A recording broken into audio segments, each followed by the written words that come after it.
name is Taylor Wells. I'm a four-time B2B demand gen leader. I'm now a fractional consultant coach. I do still work in-house, so I'm practicing what I preach, right? I'm still inside B2B organizations, helping execute demand gen marketing growth strategies. And then I also teach what I'm learning, what has worked, what has not worked. And in this lightning lesson, I'm going to dive into customer advocacy. And what I think is so interesting about customer advocacy is kind of a little context, right? It's February 2025. Customer advocacy is really it's always been important, right? Because as marketers, as sellers, no one really cares about what we have to say. They care about what their peers have to say, right? So word of mouth, social proof. Um, Testimonials, all that fun stuff. We all know how important that's been, especially if you're a marketer, if you've been in a go-to-market role for a long time, you know how important social proof and or customer advocacy is. What's interesting though is in 2025, AI, right, is only becoming AI content's only becoming more paramount. My prediction is that customer advocacy and or customer marketing is really going to become even more important because everything's going to be saturated, right, when it comes to content. And it's also going to be really hard to tell what is real and what is not real. I'm already in my feed, already sometimes like, oh, is that an AI content or not AI content? And so I think partially AI content is going to make customer advocacy that much more important. But then also, um, every channel is more saturated than ever, right? So if you look at all the stats, the average person sees like 5,000 ads a day. You probably have 10 to 30 direct competitors. That's a SaaS. And if you want any of these stats, I'm happy to send them to you. But you have more competitors now than ever.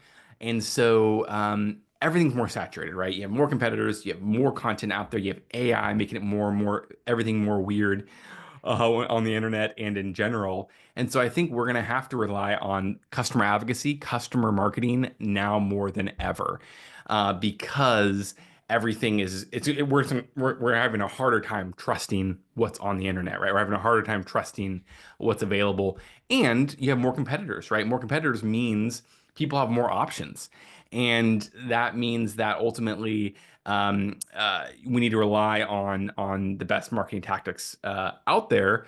And I think customer advocacy is so important. Whether you're in a small business, a startup, or in a Fortune 50 company, customer advocacy is important along the entire journey, from what I've experienced working with startups and then also working with large organizations.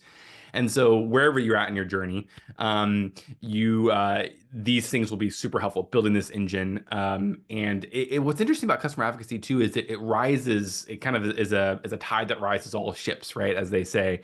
And so also super important to think about like, hey, it's not just about maybe converting more deals with references, right? Which we'll talk about in a second. But it's also about driving top of line pipeline, right? Through referrals, through introductions, through more word of mouth. Um, it's about how does your content convert better, right? Leveraging your customers in your content to make your content convert. So really along the entire customer journey, along the entire customer, really you can leverage customer advocacy tactics.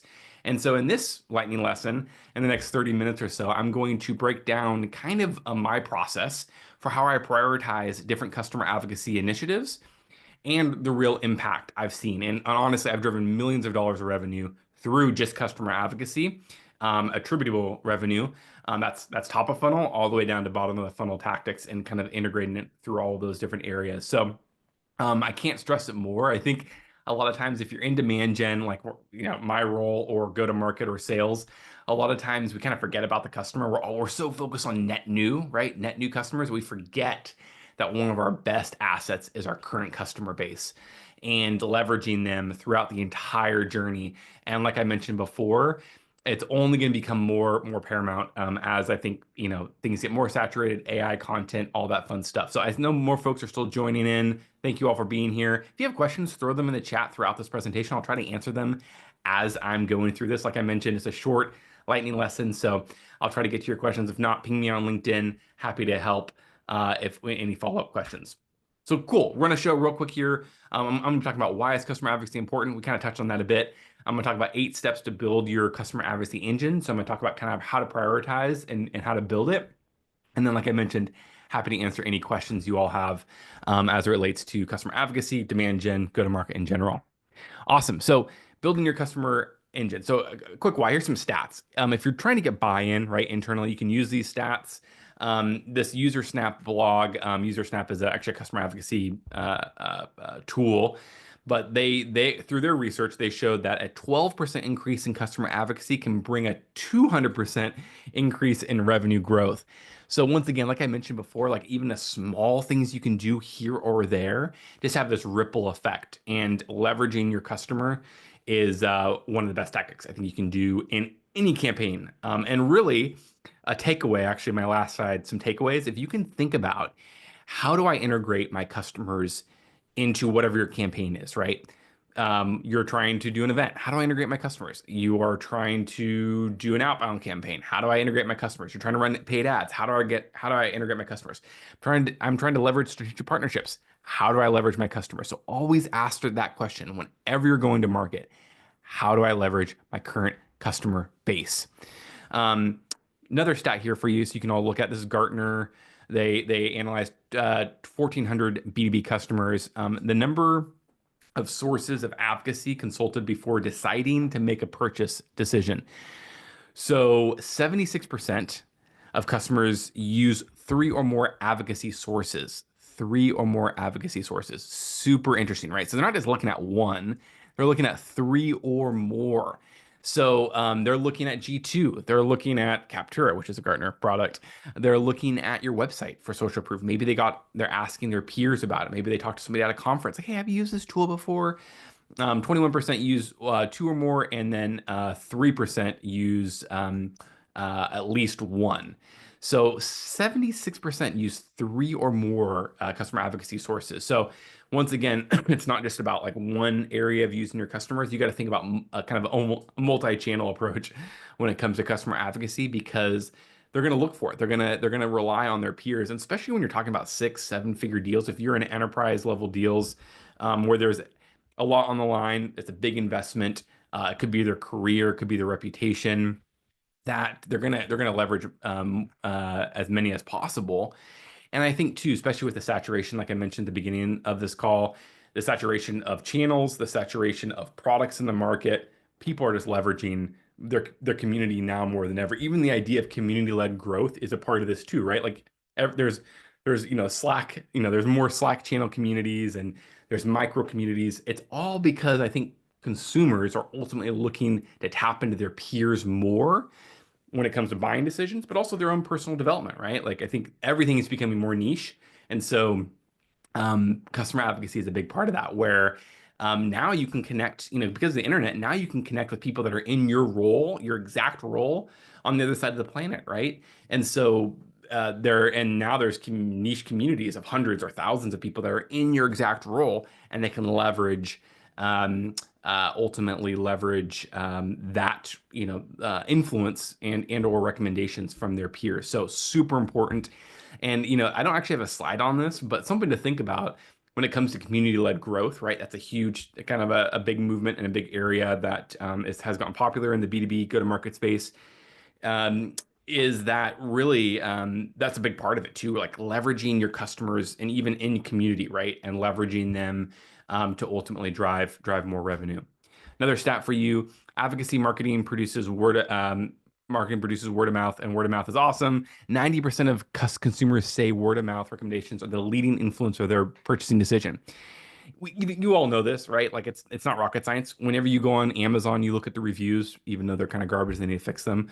Whenever you go to a restaurant, right, you look at the reviews. Whenever for me personally, right, I look at the reviews and then especially obviously if it's in B2B space, it's just natural, right? People want to hear from their peers. They're the most it's actually something I've thought about a lot where you're we're almost it's almost you're looking for people that have the same expectations as you and has the same taste as you, right? Like look at the restaurant example.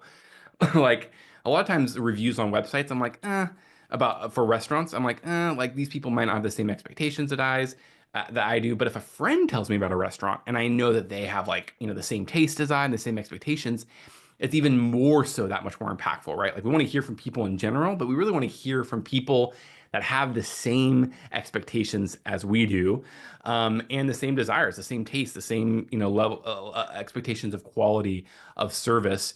And it actually goes back to tribalism, actually at its finest, right?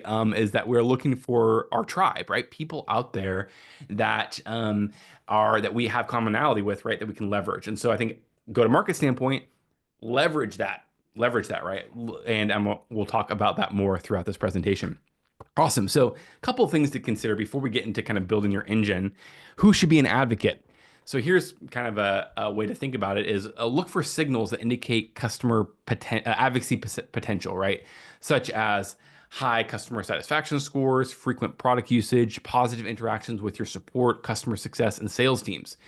So a lot of times people are like, who should be my customer advocate? Well, I think there's a lot of things you could look at, right? Product usage, positive interactions, customer satisfaction. You can also look at kind of a combination, and this actually goes back to almost your ideal customer profile.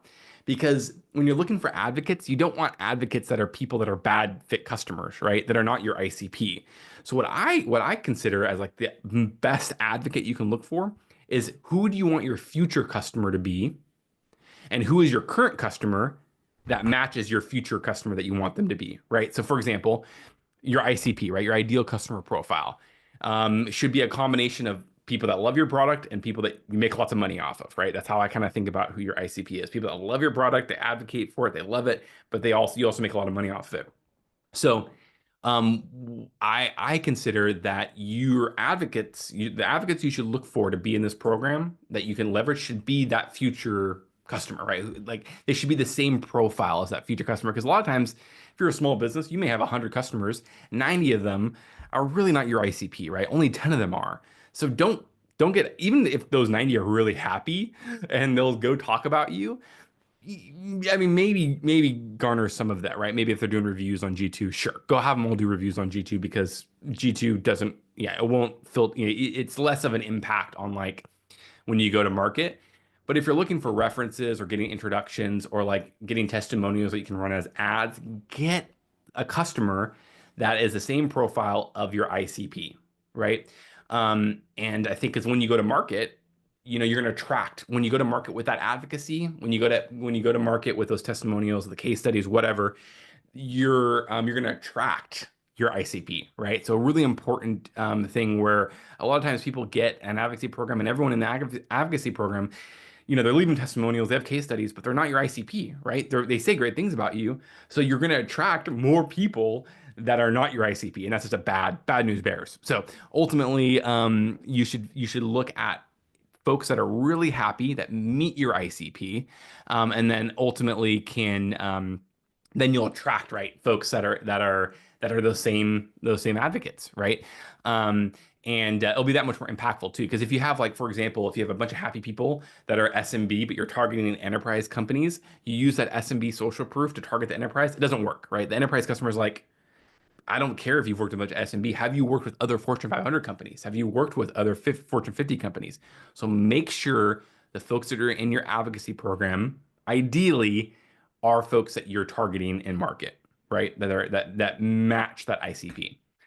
Couple other things to consider along process is coordinate with customer success and sales to create a list of customers that are qualified advocates and see when the next ask should be. As a side note, I love that folks are asking questions in the chat. Please throw your questions in the chat. Happy to answer them throughout this presentation.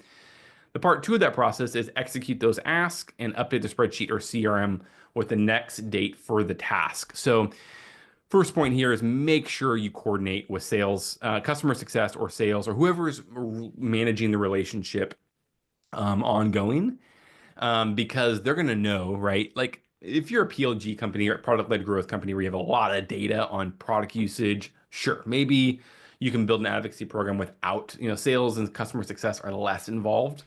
But especially if you're in mid-market or enterprise or even SMB, customer success sales, they're going to be really close to the customer. They're going to know who are really are the best fit um, for advocates. And obviously, there's a bunch of other signals, but either way, I would definitely it's a cross-functional program, right? Customer advocacy is not just marketing, not just demand gen. You got to get customer success involved. You got to get sales involved.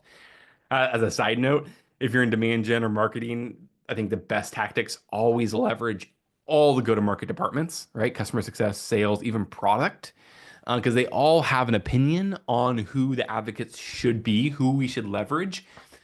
And then obviously, as you're integrating your ICP into this, right, and thinking about future targeting, future growth, they need to be involved in it too. So super important to get them all involved. Number two here, execute, ask, and then update your spreadsheet CRM. So you gotta have a system to track it, right?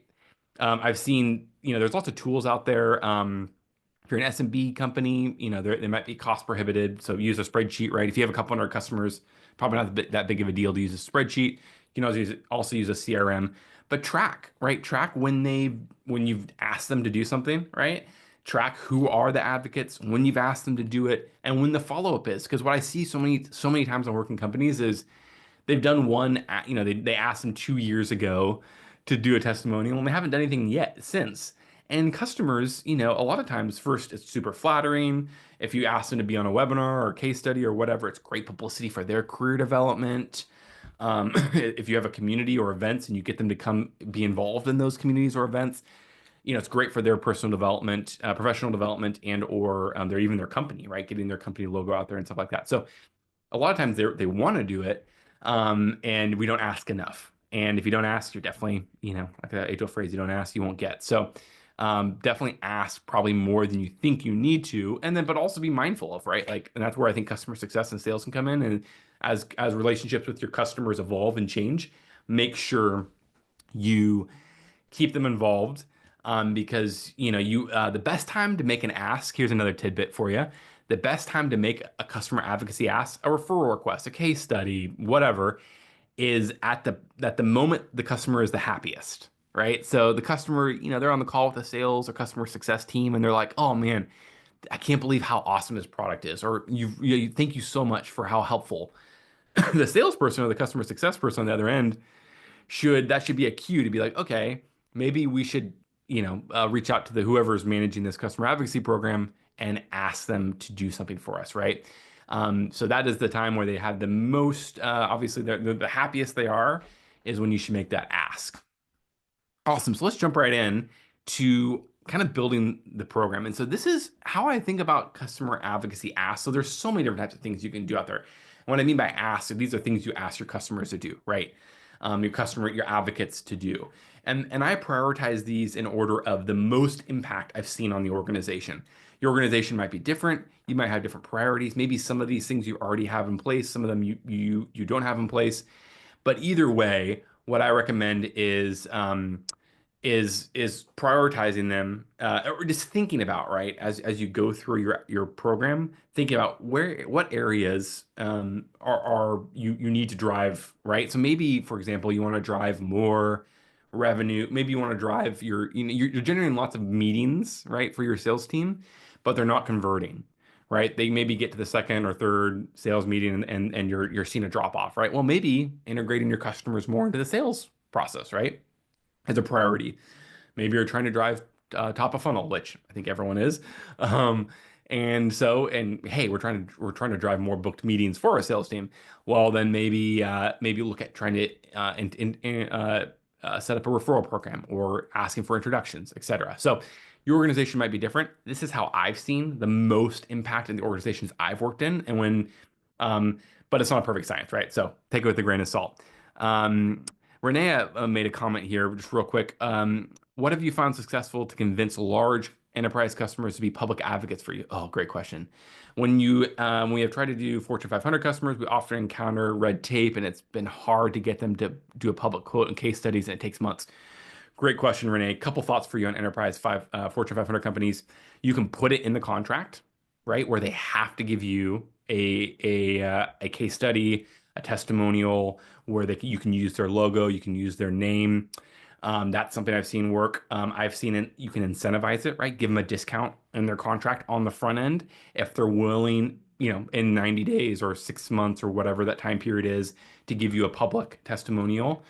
So those are the things I think you can do on the front end in the sales process, is like put it in the contract or incentivize it in the contract, give them a discount.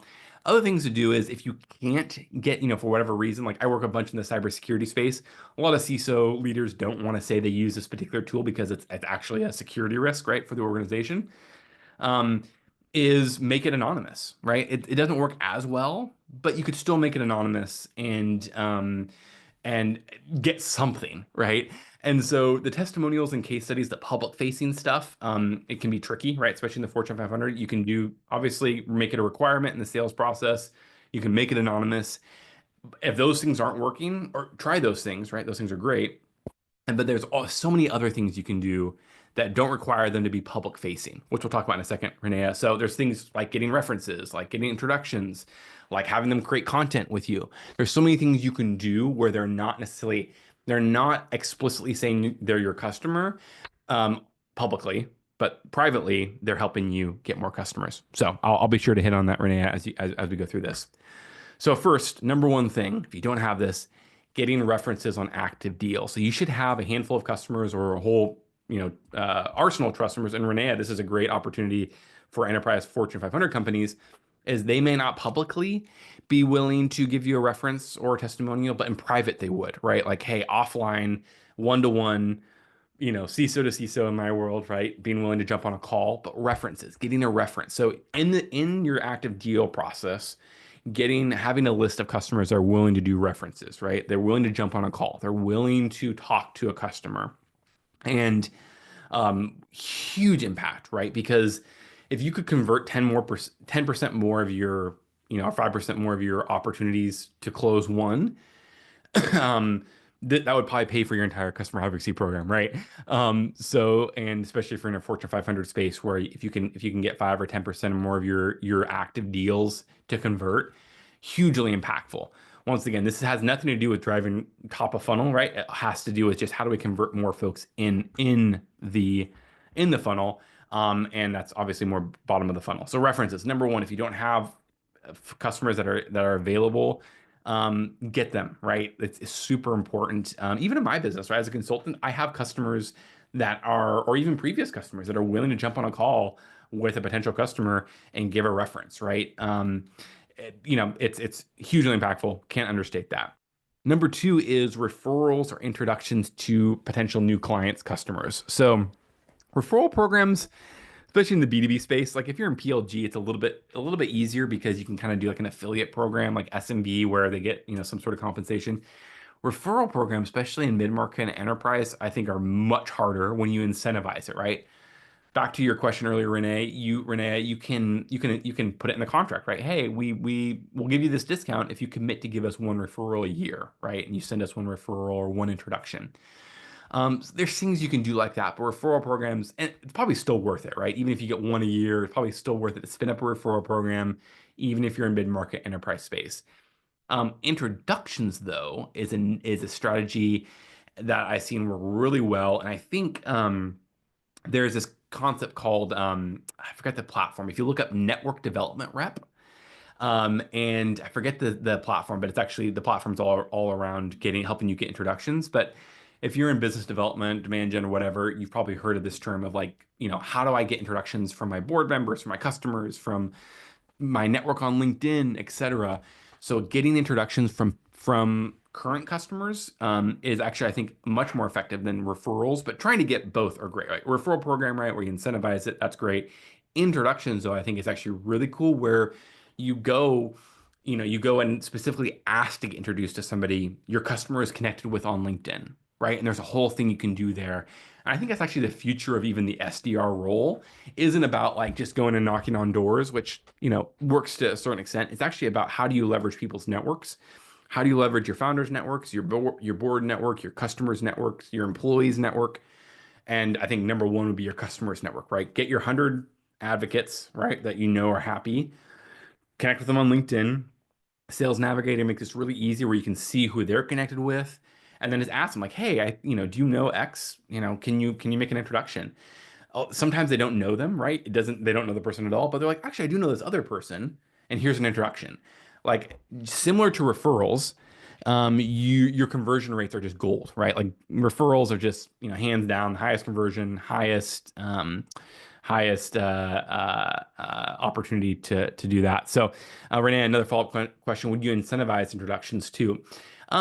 You could kind of blend the two programs, right? You could have a referral program, right, where it's you where they incentivize you get excuse me, you get they get some sort of compensation or reward for introductions or for referrals. And then you could add introductions on top of that. So you can kind of referral program is very reactive, right? You're just waiting for your customer to send you introductions.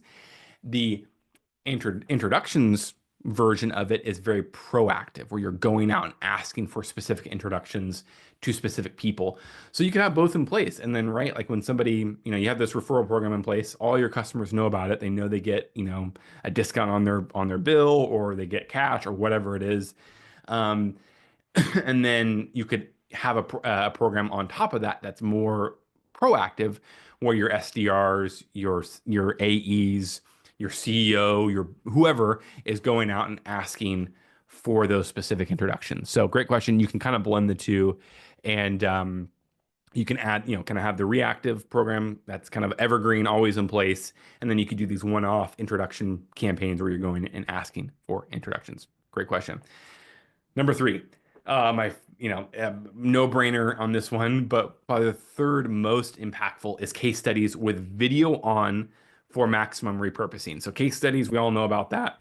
I have a bunch of opinions on case studies. I think a lot of them are super boring and not very helpful, but I think a really well thought out case study that shows, the transformation of, where they were before they became a customer to now where they are now, and the ROI they experienced, and you know the a really thoughtful case study, super important. And what I think actually the most important thing about case studies isn't so much the case study, because honestly, who reads a case study like in its entirety? Usually people just skim, they look for the name, they look for the logo, they look for the title, they look for like the aha moment, right? And then they move on. They're like, okay, cool, this person, it worked for them, so it probably worked for me. That's how I view case studies, generally speaking, unless it's like a really well thought out, very creative case study. But what's really cool about case study is the repurposing aspect of it. So what I recommend is do a 30-minute, 45-minute, case study. I'm actually doing one with one of my clients next week, and I'm going to record it on Riverside, which is, kind of a podcasting video recording platform. It gets you really, really good video quality, really good audio quality. And what I'm going to do with that case study is I'm going to repurpose it into like 30 different assets. I'm going to repurpose it into a case study, long form written case study. I'm going to have a video case study version with that.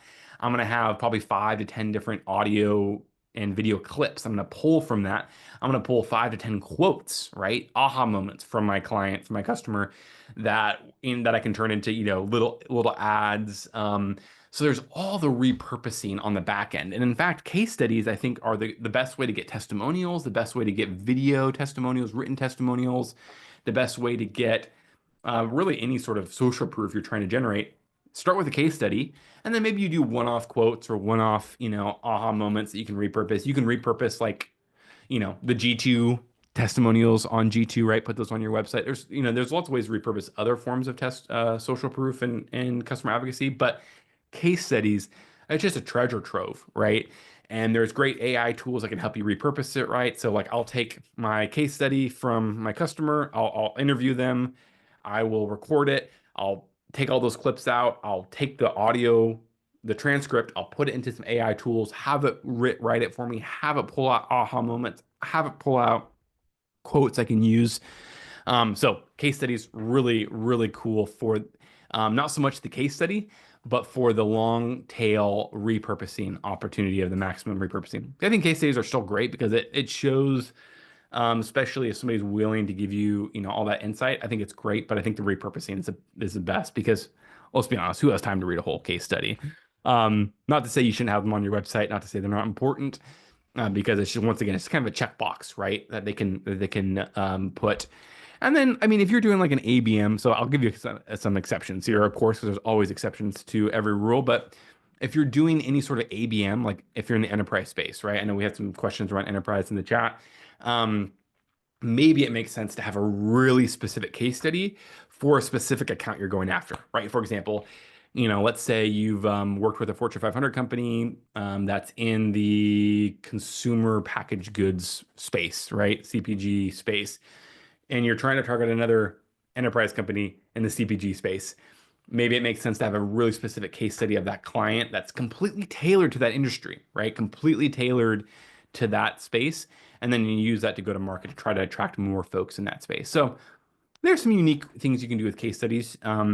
But that being said, generally speaking, 90% of the value, I think, is in that repurposing. So make sure you get that video on.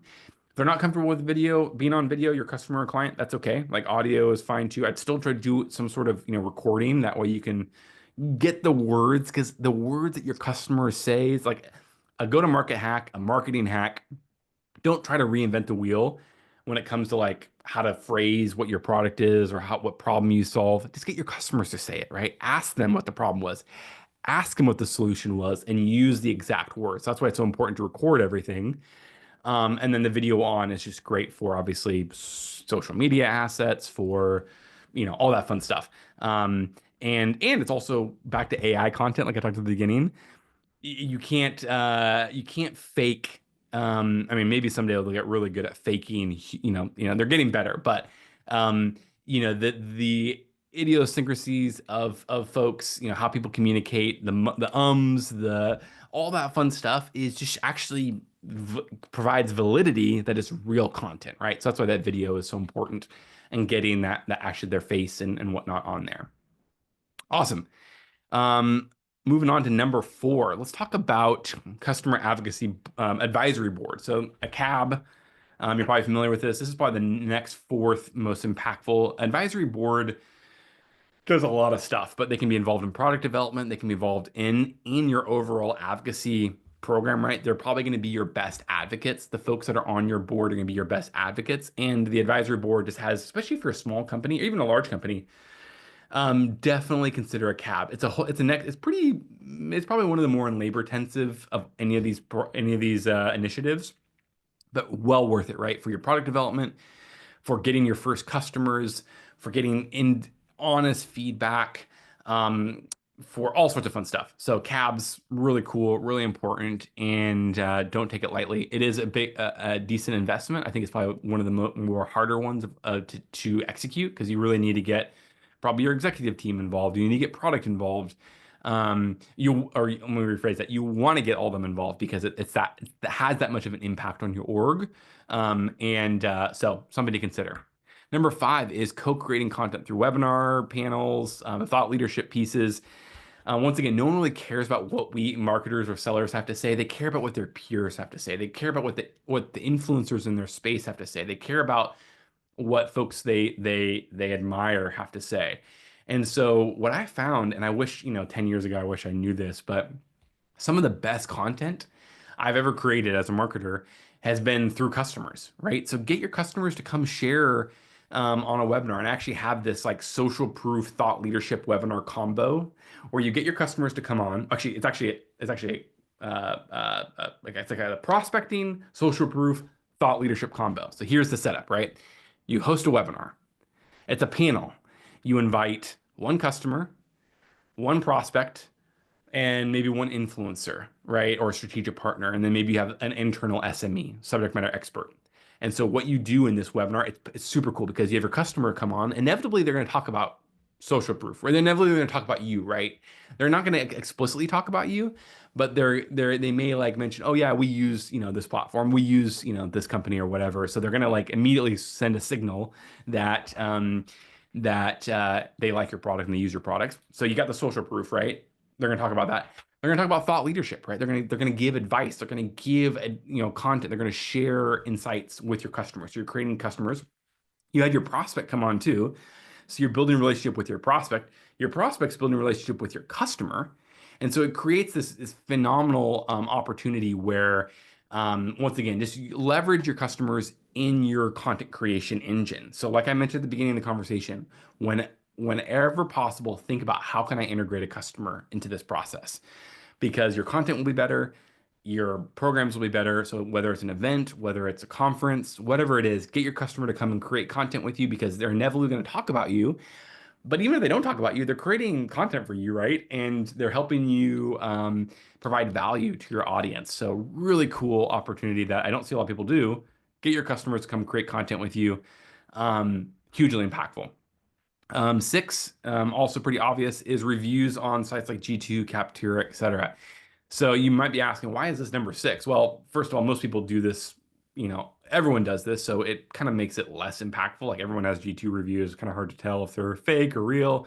Like my comment on Amazon earlier, it's hard to know what reviews are real or not. So I think it has less impact than I think people realize. And just because you have a great G2 review or whatever doesn't really mean a whole lot.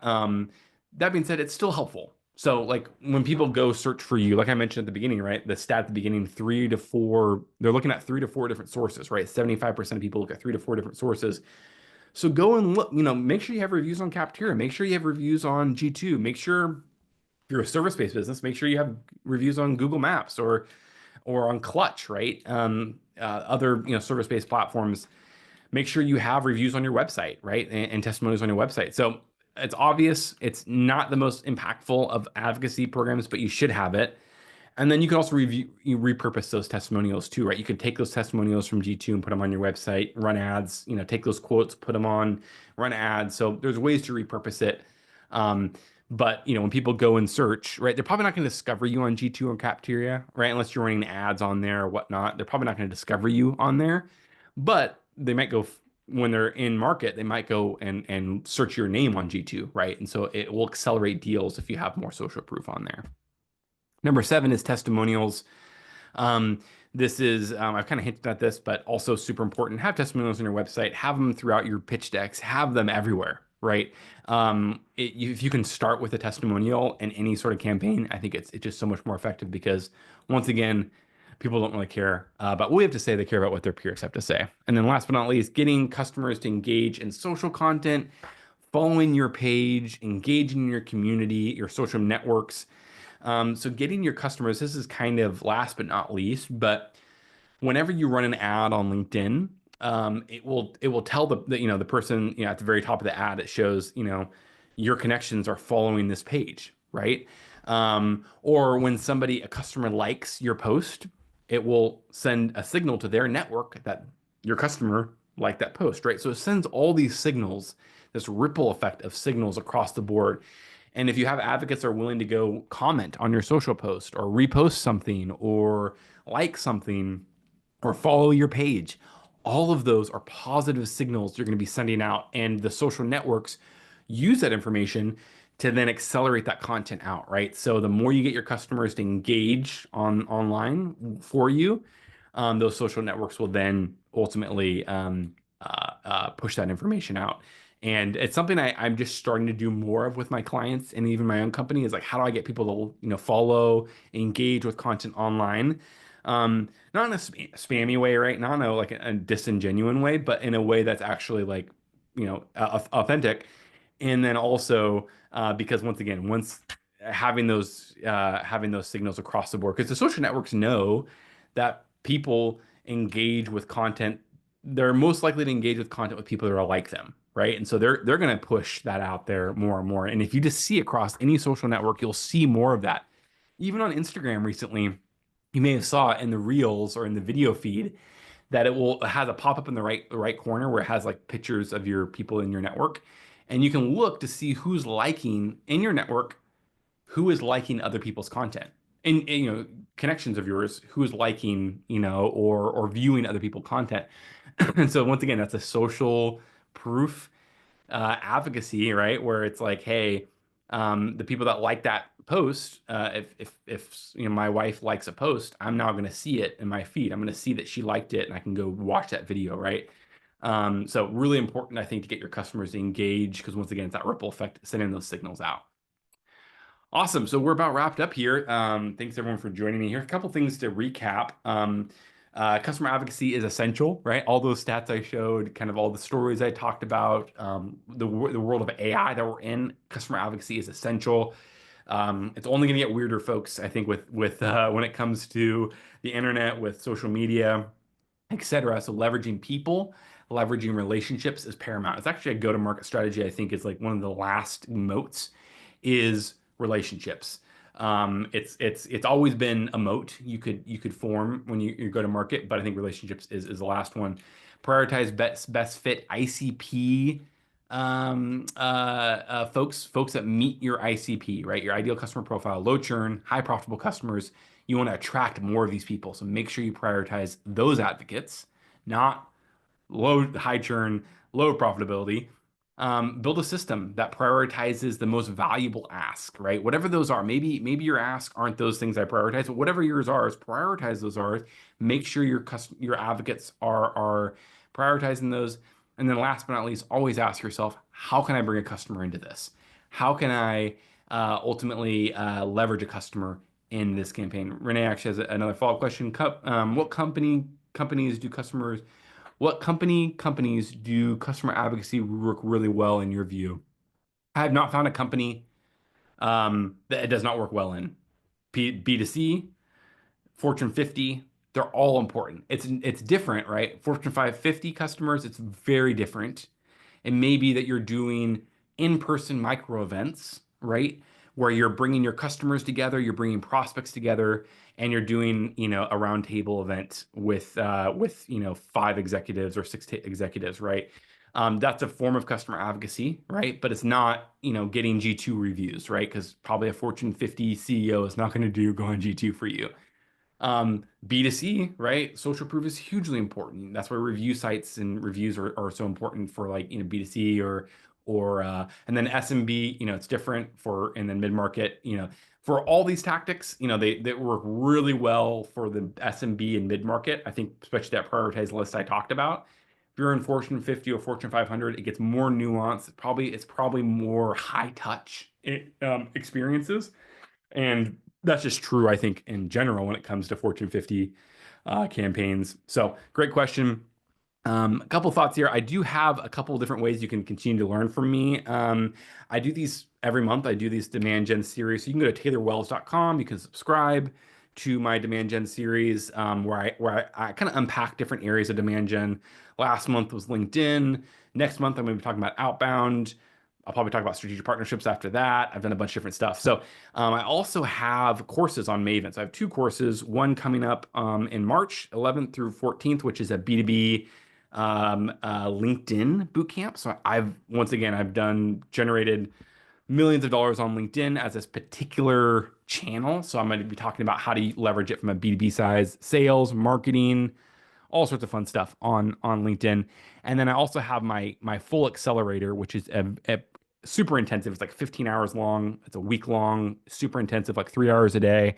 My demand gen accelerator, which this is actually a very small portion of the demand gen accelerator. So if you're curious to learn more about demand gen, I cover things like go-to-market fundamentals. I cover things like all the different programs, partnerships, content, outbound, paid media, customer advocacy, like we talked about today. It's really hands-on. Both of these courses are super hands-on, right? So you get lots of one-on-one time with me. They're completely live. They're not some boring recording you're going to watch. It's all interactive, very custom to your organization. So you get a lot of one-on-one time to apply, right? Contextualize these learnings. So if you're interested in any of those, go on maven.com. You can sign up for both of those. March for the B2B LinkedIn one, and then the one in April is for the demand gen one. So hope this was super interesting. Looks like we got all the questions asked. I'm right at time. And thank you all for hanging out with me today. I hope this was super helpful. And we'll see y'all next month.